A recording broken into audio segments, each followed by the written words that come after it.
Hello, everyone.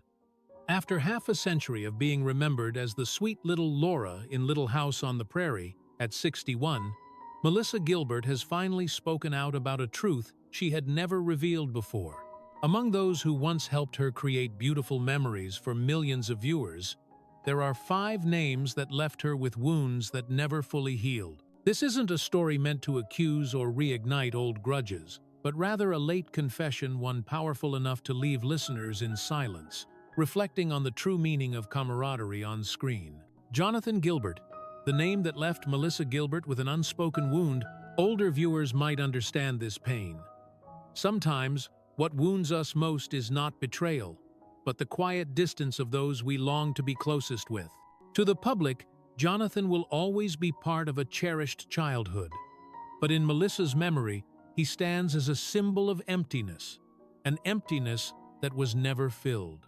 The irony is that after Little House on the Prairie ended, Jonathan almost completely disappeared from Hollywood. He chose a life away from the spotlight, so silent that many believed he had left the industry altogether. To Melissa, his disappearance felt like abandonment all over again. She had once hoped that as adults, they might reconnect, share a heartfelt conversation, or at least acknowledge the childhood they spent together on set.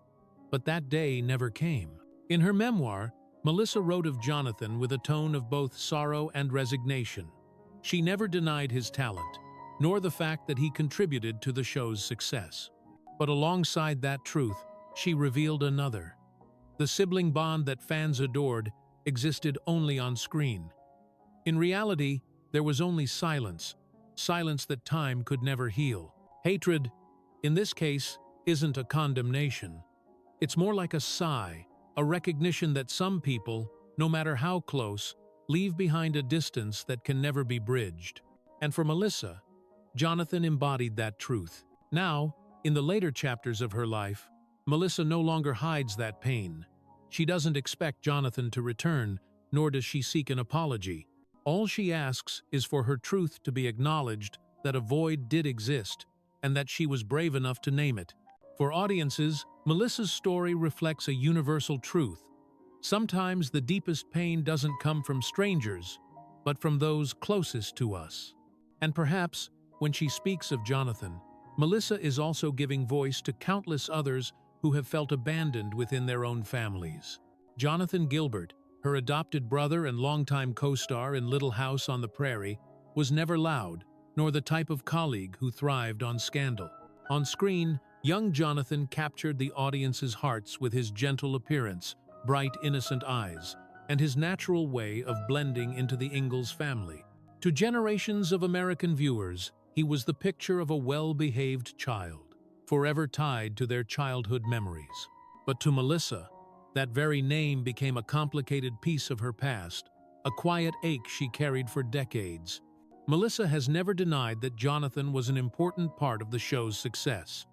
She knew well that the Ingalls family wouldn't have felt complete without him. But family ties and professional bonds don't always go hand in hand. And the older she grew, the more Melissa realized there was a distance between them, an emptiness she once described with haunting words, like standing before a familiar house, but always finding the door locked. On set, Jonathan was quiet, withdrawn, and never caused trouble. Yet to Melissa, that silence became an invisible barrier. As a little girl, she often tried to start conversations, share small joys, or simply have a big brother she could confide in. But Jonathan almost always kept a cold distance, the kind that wasn't hostile, but still left a sensitive child like Melissa feeling abandoned. "He would look right through me, as if I didn't really exist," Melissa once admitted in a rare conversation. At first glance, it sounds gentle. But beneath those words lies the cut of a child who longed for warmth in a make-believe family on screen, only to find emptiness off camera. To viewers, Melissa and Jonathan seemed like the perfect siblings, laughing, playing, and growing up together under the Ingalls roof. Yet that closeness ended when the cameras stopped rolling. Jonathan would retreat into his own world, sometimes even appearing distant from the very sister millions believed he was closest to. Melissa never forgot one particular moment. During a break in filming, She simply wanted to sit beside Jonathan and share the small lunch her mother had packed. But Jonathan stood up, walked away silently, and left her sitting alone with an open lunchbox. No explanation, no anger, just absence. To a child, that moment felt like a door shutting forever. As an adult, Melissa tried to make sense of his distance. Maybe, she told herself, Jonathan was simply a private boy, someone who struggled to express emotions or carried burdens she never knew. But whatever the reason, the silence left its scar. What hurt Melissa the most wasn't an argument or a public insult. It was the quiet, repeated coldness that made her feel abandoned inside the very family America loved.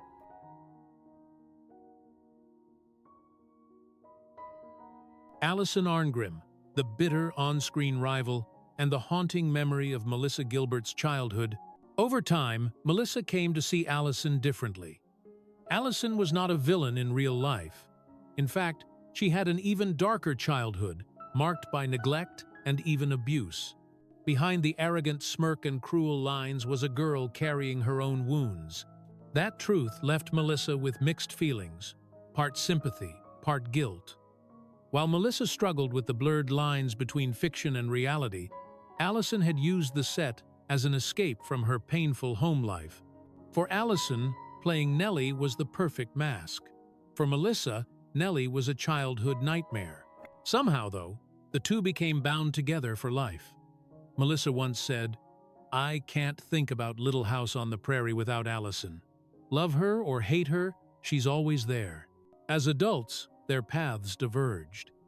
Allison became a speaker and activist, bravely sharing the hidden truths of her past to inspire others. Melissa continued in the arts before stepping into politics and social causes.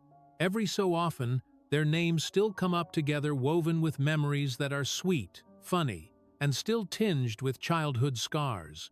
So why did Melissa list Allison among the 5 actors she hated most? Was it hatred? Melissa never despised Allison in the malicious sense. What she hated was the complex memory Allison left behind, the confusing blend of real and pretend, the arguments that were both scripted and real, and the lingering feeling that she could never separate Laura the character from Melissa the girl. Hate, in Melissa's words, was both bitter and amusing, like that one rival you had in school always teasing you, always making you cry, but later you realize they made your childhood more vivid, more alive. That was Allison Arngrim. In one interview, Allison once joked, "If the audience hated me, it meant I did my job right." And she was right. Millions of Americans despised Nellie Oleson. But for Melissa Gilbert, that hate came with something extra, an odd mixture of resentment, compassion, and gratitude. Today, when older audiences rewatch Little House on the Prairie, many still laugh at the endless bickering between Laura and Nellie. It's the kind of innocent childhood comedy where evil was playful, and hatred itself became part of a beautiful memory. If Jonathan Gilbert symbolized distance within the family, Melissa Sue Anderson stood for coldness. Karen Grassel embodied the disappointment of a mother figure, and Michael Landon was a towering mix of love and anger. Then Allison Arngrim represented something entirely different. The on-screen rival, both a companion and an unforgettable shadow in Melissa Gilbert's childhood. When people think of Little House on the Prairie, older viewers surely remember the blonde girl with tight curls, piercing eyes, a smug smile, and a sharp, cutting voice, Nellie Oleson.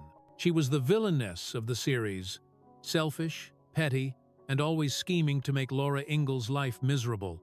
And the actress who brought Nellie to life was Allison Arngrim. On screen, Allison and Melissa were sworn enemies. Laura, the sweet, down-to-earth girl, was constantly bullied, mocked, and sabotaged by Nellie. Meanwhile, Nellie embodied that delicious kind of television evil, always in pretty dresses, spitting venom with a smile, making viewers hate her, yet unable to look away. Many admitted they tuned in just to see what Laura and Nellie would do to each other next. But what audiences never saw was that, behind the cameras, Melissa and Allison's relationship was far more complicated. Melissa once admitted that, at first, she truly hated Allison, not on a personal level, but because Allison played her role too well. A girl who looked at her with scorn, who delivered cruel lines so convincingly that young Melissa, barely 9 or 10, couldn't tell where the acting stopped and real life began. After filming certain scenes, she would run off stage with tears still in her eyes, feeling as though she had been genuinely insulted. Allison was just too good, Melissa later confessed. But back then, for a child living inside her emotions, the pain felt just as real. The set often turned into a kid's battleground. The girls constantly had to act out fights and confrontations. In one famous scene, Laura and Nellie were scripted to wrestle in a giant mud pit. The crew built it, then tossed the two girls in. Melissa vividly recalled the strange satisfaction of being allowed to unleash her real anger on Allison. But Allison, mischievous by nature, fought back with equal force. The result? A messy, painful, yet oddly exhilarating brawl. Audiences roared with laughter when the scene aired. But off-screen, both girls walked away sore, both hating and respecting each other more.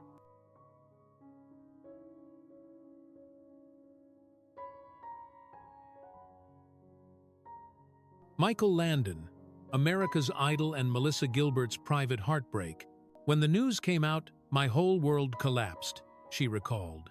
I couldn't believe he would do that.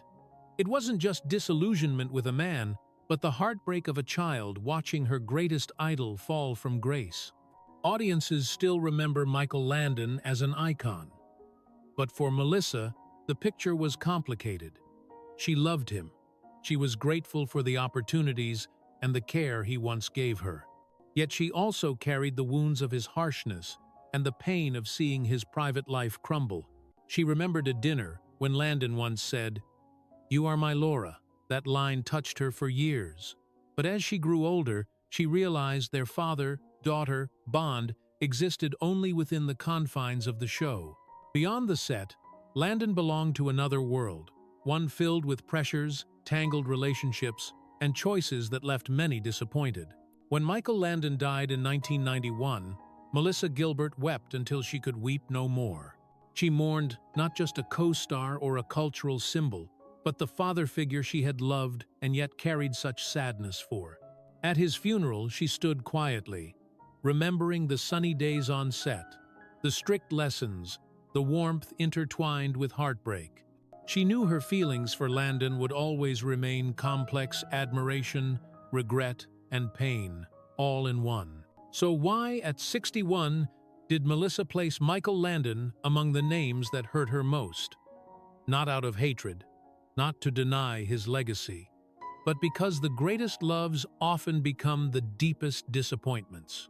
He was her idol, her protector, her dream father, and that's why his sternness and flaws left scars no one else could. Hate, in Melissa's words, wasn't venom. It was the name she gave to the ache of seeing her childhood idol crack before her eyes. Audiences will understand this truth. Each of us has had someone to look up to, someone to lean on, only to one day realize they were human, with flaws and failures. The feeling isn't easy. It's like losing a piece of childhood. By naming Michael Landon, Melissa showed courage. The courage to admit that love and disappointment can coexist. And sometimes, disappointment itself proves the depth of our love, for only when someone matters that much can their flaws wound us so deeply. If Karen Grassel was the paradox of a gentle mother on screen but distant in real life, then Michael Landon's story was far more complex.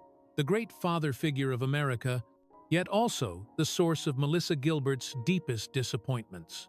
No one can deny Michael Landon's stature in American television history. With his flowing hair, radiant smile, rugged yet kind demeanor, he embodied Charles Ingalls, the ideal father in the eyes of millions. Scenes of Landon embracing his children, guiding them with firm but loving words, or standing strong in the face of hardship, turned him into television's national dad.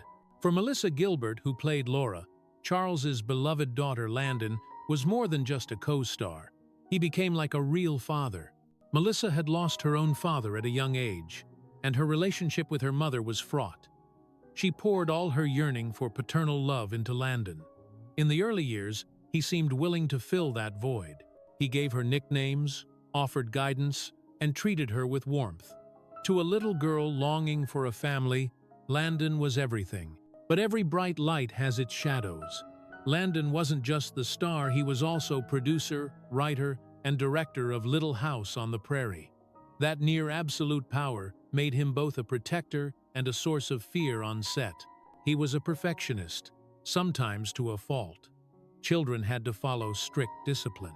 One look from Landon was enough to make young Melissa tremble. She remembered one scene vividly. Struggling to cry on cue, she froze. Landon halted the entire set, walked over, and said calmly but firmly, "Laura has to cry. If you can't do it, we'll keep filming until you can." He didn't shout, but his words carried crushing weight. The crew fell silent. Melissa choked back her tears, until finally she burst into sobs, not for the scene, but out of fear of being rejected by her screen father. That moment etched itself into her memory. Landon wasn't only the tender father America adored, but also the strict teacher who could turn love into pressure. The greatest disappointment came later. Off-screen, Michael Landon was not always the perfect Charles Ingalls. His affair with a crew member eventually destroyed his marriage. For Melissa, who had seen him as a second father, it was a devastating blow.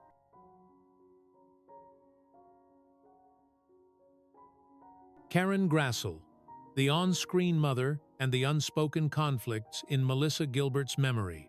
What cut deepest for Melissa was the stark divide between Grassel's on-screen persona and her real-life demeanor. Audiences saw a gentle, loving mother, Melissa would later say, but I only ever felt distance, as though that love belonged to the cameras, not to me. This was never about blind resentment.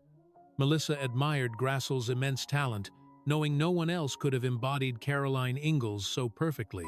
Yet alongside that admiration lived an unshakable ache, the realization that the maternal comfort on screen was only an act. Years later, as an adult, Melissa tried to rationalize it. She came to understand Grassel's own struggles, her frustration at being paid less than Michael Landon, the gender inequities of Hollywood, the constant tensions with the crew.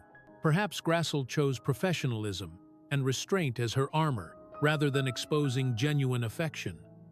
Still, that explanation didn't erase the loneliness Melissa felt as a child. There was one rare moment backstage when Melissa tried calling her mom, just as she did in character. The crew laughed, thinking it a sweet joke. Grassel offered a faint smile, then smoothly changed the subject. For Melissa, that smile was like an invisible blade, reminding her that their bond was confined to the script. Maybe it was this very contradiction that troubled Melissa most.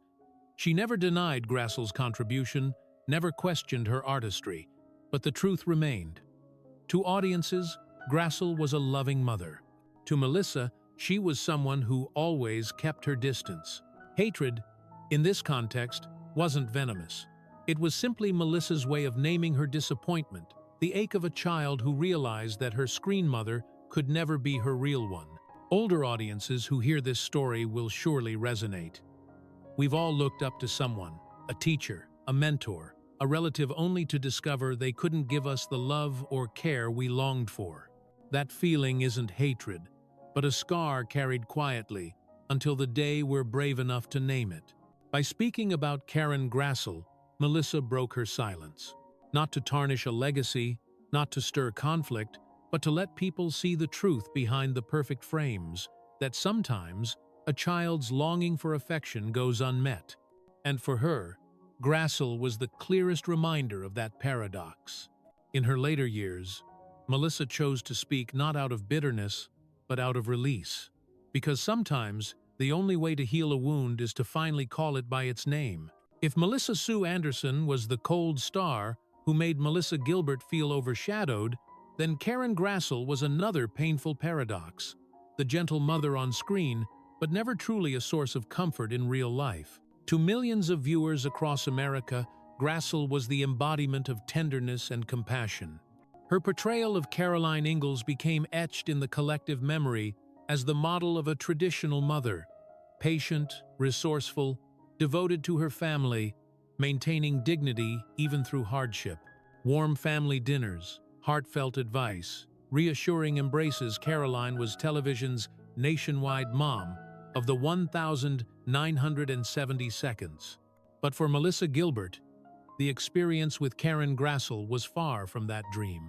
From her earliest days on set at just 9 years old, young Melissa placed enormous hopes on Grassel.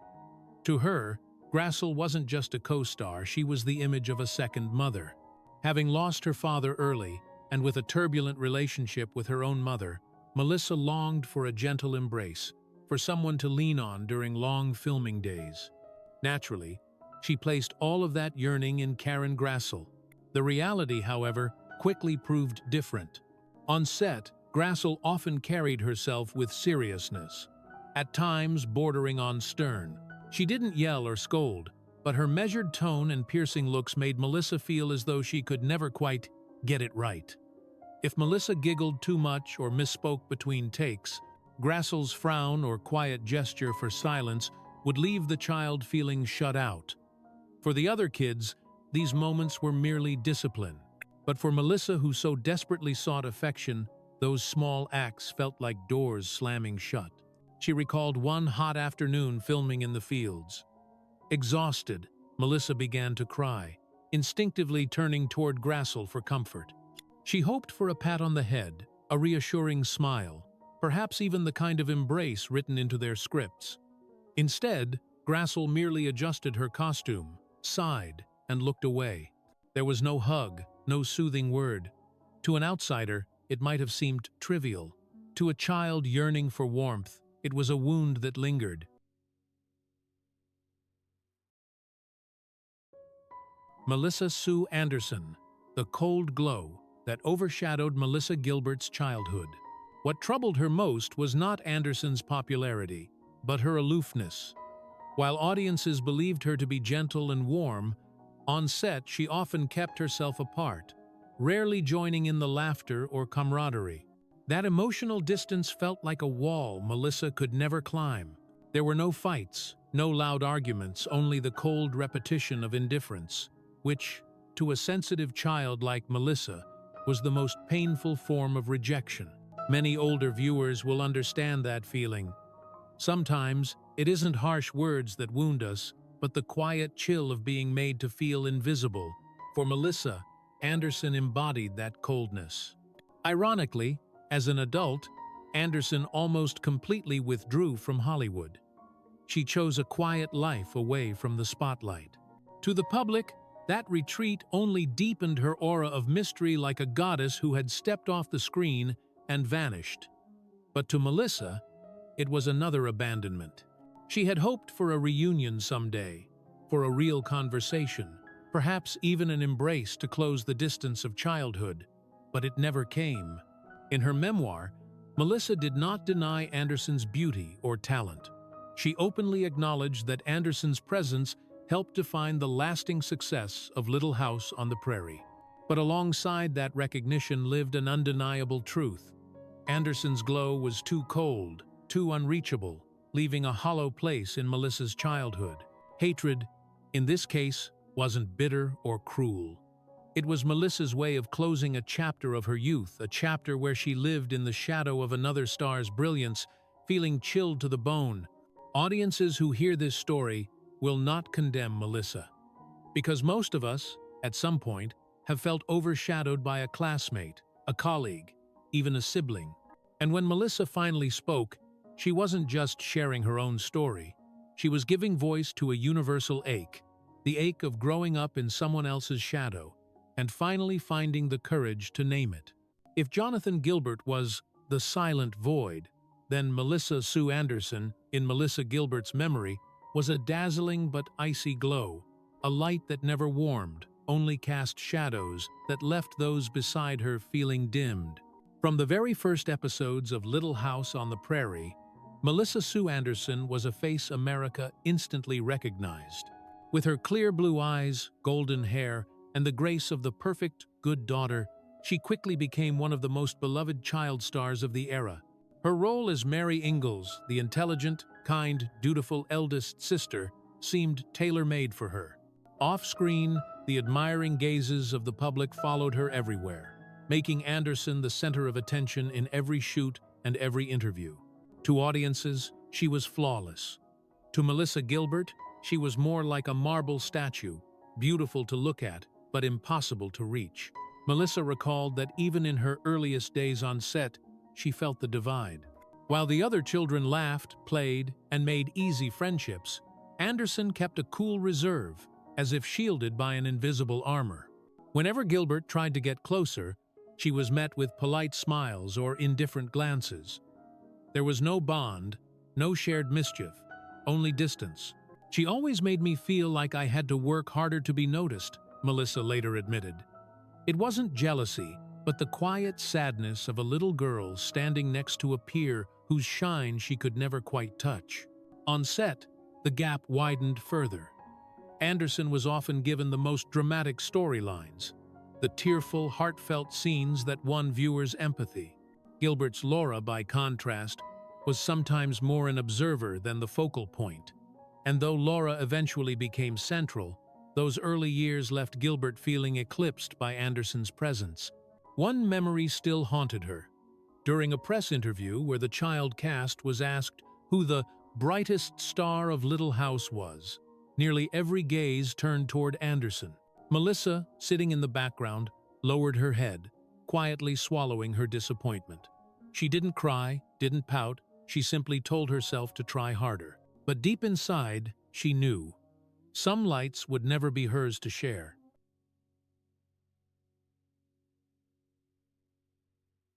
Thank you for listening to this story with me. If you've ever loved Little House on the Prairie or Melissa Gilbert, feel free to share your thoughts in the comments.